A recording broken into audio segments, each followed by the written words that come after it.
खुलुमबाय लोगोफोर, बयखौबो बड' एसएम आपडेटआव बरायबाय। आसा खालामो गासिबो मोजाङैनो दङ। दिनै नोंथांमोननि सेराव बर' रादाब लानानै फैबाय। अन्नानै भिडिअखौ जोबजासे नायलांदो। गिबि रादाबाव दङ बिटिआरनि चिफ मानगोनां प्रमद बर'आ बर'नि गोजाम जारिमिनारि नेरसोनथि थावनि तुबुरनि ब्रह्म बरदिङाव दावबायहैदों। बेजों लोगोसे बिटिआरनि एम दावबायसा बर'आबो आगान हैफादों। बै समाव दिनैनिफ्राय 100सो बोसोर सिगाङावनो बर'नि समाज फोसाबगिरि बर' माहारिनि बनजार गुरुदेव कालिचरण ब्रह्मआ लुना गालांनाय तुबुरनि ब्रह्म बरदिंखौ बै समाव गुरुदेवा बर' हारिनि खामानि मावनो गायसनदोंमोन। तुबुरियाव गोबां बर' फरायसाफोरा लेखा फरायनो थाहैबा बे न'आवनो थादोंमोन। बर' हारिनि अलंबार रुपनाथ ब्रह्म, सतिश चन्द्र बसुमतारी आरो गोबां गेदेर गोलाव सुबुंफोरा बेवहाय थाना लेखा फरायदोंमोन।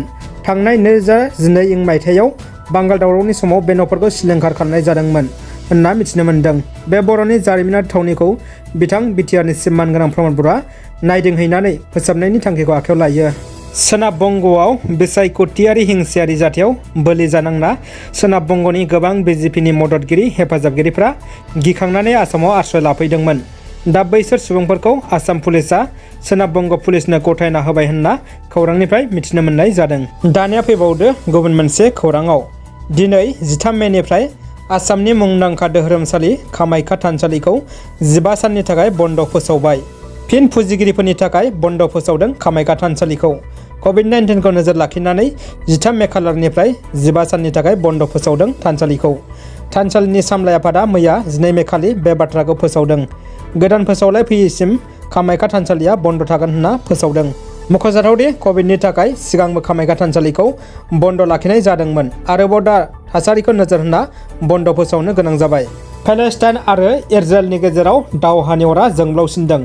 बे समाव दरनै हादरनि गेजेराव गिलु-बालु दावहा जादों। खौरांनि बायदिब्ला इजराइलनि बिरग्रा दिङाजों गाग्लोबनायाव हामासनि कामान्डारनि जिउ खहा जादों होनना मिथिनो मोन्दों। इजराइल आरो पेलेस्टाइननि गेजेराव सोमजिनाय दावहानि थासारिया गिथावनासिनै गोख्रों जालांनो हमदों, जेराव दासिमाव फारनैबो हादरानो गिदिर खहा आरो नोगोरारिफोरनि जिउ गोमानाय थासारिजों मोगा-मोगि जानो गोनां जादों।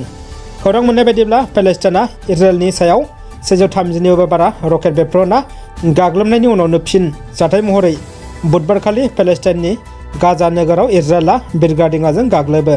इजराइलनि बे गाग्लोबनायाव उदखारि हानजा हामासनि गाजा नोगोरनि कामान्डारनि जिउ खहा जायो होनना मिथिनो मोन्दों। खौरां मोननाय बायदिब्ला इजराइलनि गाग्लोबनायाव जिउ गोमानाय पेलेस्टाइननि सुबुंफोरनि अनजिमाया दासिमाव 43 जाबाय। बेनिनो गेजेराव 13 जना गथ'साफोर आरो 3 हिनजावफोर दंफायो होनना मिथिनो मोन्दों। लोगोसे जखम जानायनि अनजिमाया 300निबो खाथियाव सहैबाय। साननानै लानो हायोदि थांनाय 2014 मायथाइयाव गाजानि दावहानि उननिफ्राय बुधबारनि गाग्लोबनायाव जिउ गारनो गोनां जानाय बसेम इसायानो दासिम हामासनि बयनिख्रुइबो देरसिन अफिसारमोन होनना मिथिनो मोननाय जादों।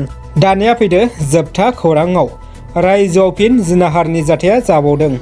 जौ लोंहोनानै हिन्जावसाखौ जिनाहारि खालामनायनि अजद डक्टरनि बेरेखायै।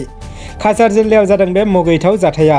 जाय जाथायनि नायबिजिरनायनि थाखाय पुलिसआ सासे आइजोजों लोगोसे गासै 3 सुबुंखौ सोंथि खालामनो आवथायाव लादों। बे जिनाहारनि अजदआव हमदों काछार जिल्लानि लखिपुरनि पि.के. दास मुंनि सासे डाक्टारखौ। जर-जुलुमै जौ लोंहोनानै हिन्जावसाखौ जिनाहारि खालामनायनि अजद हमजानाय डाक्टारनि बेरेखायै। बे जाथायजों सोमोन्दो थानाय सनिता देबी आरो सुबोध दास आरो गुबुन 2खौ पुलिसआ हमदों। जिनाहारि खालामजानाय हिन्जावसाया पुलिसनो केस होनाय बायदिब्ला थांनाय 9 मे खालारखालि बेलासि समाव हमजानाय सनिता देबी मुंनि आइजोआ थाबायनो थांनायनि खोथाजों न'सिम लेंहरदोंमोन हिन्जावसाखौ। जिहेतु आइजोखौ सिगांनिफ्रायनो मोजाङै सिनायोमोन, बिनि थाखाय जेबो सानालासिनो न'निफ्राय ओंखारबोदोंमोन। नाथाय न'निफ्राय एसे गोजान थांनायनि उनाव हरखाब गंसे गारि फैनानै बिथांमोननि मोखाङाव थाथ'फैयो। बे गारियावनो दंमोन पि.के. दास मुंनि डाक्टारा आरो सालायगिरि सुबोध दासआ। गारिया फैनायनि उनाव सनिता देबीया हिन्जावसाखौ गारियावनो गाखोनो थाखाय बुङो। उनाव बे गारिया सिलचरनिफ्राय खमैबो 30 किल'मिटार गोजाननि खालयननि गंसे हटेलाव लाखियो आरो बे हटेलावनो आइजो आरो डाक्टारा हिन्जावसाखौ जर-जुलुमै जौ लोंहोयो। जौ लोंहोनानै हुस गैयै हालोदाव हिन्जावसाखौ डाक्टर पि.के. दासआ जिनाहारि खालामो होननानै अजदलाइयाव मख'दों। जिनाहारि खालामजानानै हुस गैयै हालोदाव हटेलनिफ्राय लाबोनानै फिन सिलचरनि लामा जिङाव गारलाङो हिन्जावसाखौ। माखासे समनि उनाव हिन्जावसाया हुसाव फैफिननायाव सिलचर पुलिस थानायाव सौहैयो आरो बेयावनो बियो जाथायनि बागै फोरमायनानै केस होयो। दिनैनि रादाबा एसेनोसै। लोगोफोर, अन्नानै भिडिअखौ लाइक, कमेन्ट, शेयार खालाम आरो जायफोर दासिमबो चेनेलखौ साबस्क्राइब खालामाखै अन्नानै साबस्क्राइब खालामनानै ला। गोजोन्थों।